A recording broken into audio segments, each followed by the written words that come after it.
adjective အကြောင်းလေ့လာကြရအောင် adjective ဆိုတာက noun ရဲ့အကြောင်းကိုပုံမူပြပြနာအောင်ပုံဖော်ပြောဆိုတဲ့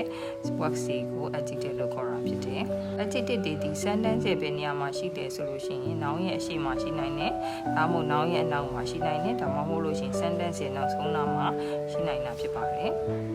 noun ရဲ့အရှိမှာရှိတာလေးတွေကိုလေ့လာကြည့်ရအောင် a smart boy တော်တယ်ကောင်းလေးအဲ့တော့ boy က noun ဖြစ်တယ်အဲ့တော့အဲ့ဒီ boy ဆိုတဲ့ noun ရဲ့အရှိမှာ smart ဆိုတဲ့တော်တယ်ဆိုတဲ့ adjective လေးကတွေ့ထားတာဖြစ်တယ် an old building a busy street an American car noun ရဲ့အနောက်မှာကြတော့ဘယ်လိုလိုက်လဲဆိုလို့ရှိရင်ကြည့်ရအောင် Bobo's handwriting is good အဲ့တော့ Bobo ရဲ့လက်ရေးကကောင်းတယ်အဲ့တော့ Bobo's handwriting ဆိုတဲ့ noun ကိုgood ဆိုတဲ့ adjective နဲ့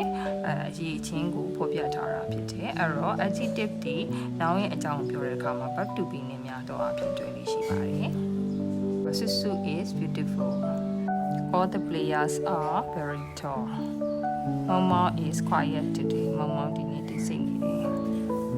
တော့ sentence ရဲ့နောက်ဆုံးနားမှာ adjective ကိုထားတဲ့ပုံစံလေးကြည့်ရအောင် Most people exercise to keep healthy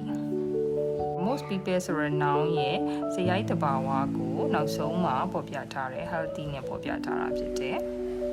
You make me happy မင်းငါ့ကိုပျော်ရွှင်စေတယ် you က happy ပျော်ရွှင်စေတယ်လို့ပြောထားတာဖြစ်တယ် She always come home late သူမကအိမ်ပြန်မြဲတဲ့နောက်ကျလေးရှိတယ်သူမကနောက်ကျတတ်တယ်ဆိုတဲ့အကျင့်ကိုပေါ်ပြတာဖြစ်တယ် sentence ရဲ့နောက်ဆုံးမှာ adjective ကိုပေါ်ပြတဲ့အခါမှာအရှိက noun တွေရဲ့စရိုက်တဘာဝကိုပေါ်ပြလေးရှိတာကိုမှတ်သားကြဖို့လိုပါတယ် adjective တွေဒီမြန်မာလိုဆိုရင်တော့တိမိနဲ့ဆုံးတယ်ဆိုပြီးမှတ်သားထားပါတယ် adjective words တွေကိုတော့ vocabulary အနေနဲ့ကြက်မှတ်လေ့လာထားဖို့လိုမှာဖြစ်ပါတယ်ဒီဘူးရအားဖြင့် adjective တွေရဲ့ ending ဈေးတွေကိုလေ့လာထားဖို့လည်းလိုမှာဖြစ်ပါတယ်အဲ့ဒါလေးတွေကတော့ noun သို့မဟုတ် verb တွေကိုနောက်ကနေပြီး adjective ပြောင်းကျင်တဲ့အခါမှာတုံးဆွဲရတဲ့ word form လေးတွေဖြစ်ပါတယ်အဲ့တော့တချို့ adjective တွေဒီ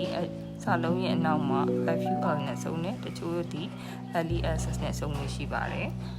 ful နဲ့ဆုံးထားမယ်ဆိုရင်သူဒီပြေးဝနေတဲ့အိဗယ်ဖြစ်ပါတယ် les နဲ့ဆုံးထားမယ်ဆိုရင်တော့မရှိဘူးကင်းမဲ့နေတယ်ဆိုတဲ့အိဗယ်ပဲဖြစ်သွားပါတယ် example လေးတွေကြည့်ရအောင် careful careless colorful colorless hopeful hopeless painful painless နာကျင်တော့နာကျင်မှုကင်းမဲ့တော့တချို့ adjective တွေကတော့ y နဲ့ဆုံးပါတယ် dirty ညစ်ပတ်တော့ noisy ဆူညံတော့ sleepy အိမ်ငိုက်တော့ sunny နေတာတော့ oily အစီများတော့ဒါတွေကတော့ noun တွေကို y နဲ့ဆုံးလိုက်တဲ့အခါမှာ adjective ဖြစ်သွားတာဖြစ်ပါတယ်အဲ့တော့တချို့ verb တွေကတော့အနောက်မှာ iv နဲ့ဆုံးနေရှိပါတယ်သူတို့တွေကတော့ verb တွေကို iv ပြောင်းလိုက်တဲ့အခါမှာ adjective ဖြစ်သွားတဲ့ပုံစံလေးဖြစ်ပါတယ် expensive စီကြီးတော့ attractive ဆွဲဆောင်မှုကောင်းတော့ active တကြွတော့ creative ဒီတွင်ဖန်တီးမှုအားကောင်းတော့ talkative စကားများတော့တချို့ adjective တွေကတော့ ing နဲ့စုံထားပါတယ် verb ing လို့ပြောလို့လည်းရပါတယ်ပေါ့နော်အဲ့တော့ verb ing တွေဒီတခါတလေမှာ adjective တွေဖြစ်ပါတယ်ပေါ့နော်အဲ့တော့ caring loving interesting smiling matching ဆိုတာတော့ like ဖက်ညီတာမျိုးဖြစ်ပါတယ်ချို့ adjective တွေကတော့ ly နဲ့ဆုံးထားပါတယ်အဲ့ဒါက adverb နဲ့မှတက်ပါတယ်ပေါ့နော်သူ့ဘာသူ adjective မှာကိုယ်တိုင်ကိုက ly ပါနေပြီးသားဖြစ်ပါတယ်အဲ့တော့ costly တန်ဖိုးများတော့ lovely နှစ်သက်ပွဲကောင်းတော့ lonely အထီးကျန်တော့ elderly အသက်အရွယ်ကြီးရင်တော့ weakly ပတ်စင်ဖြစ်တော့တချို့ adjective တွေက abl နဲ့ဆုံးပါတယ် comfortable တတောင်းတတရှိတော့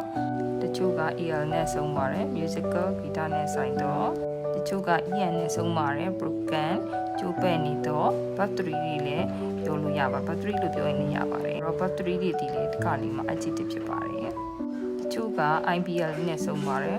horrible ကြောက်ကြကောင်းတော့တချို့ adjective တွေက is နဲ့ဆုံးပါတယ် foolish မိုင်မဲတော့တချို့ adjective တွေက ous နဲ့ဆုံးပါတယ် dangerous အနေများတော့ famous တော့ကြတော့ဒါမျိုးတွေဖြစ်ပါတယ်ဒါဆိုရင် adjective ကိုနားလည်လောက်ပြီးထင်ပါတယ်နောက်ဗီဒီယိုဒီမှာပြန်တွေ့ကြရအောင်နော်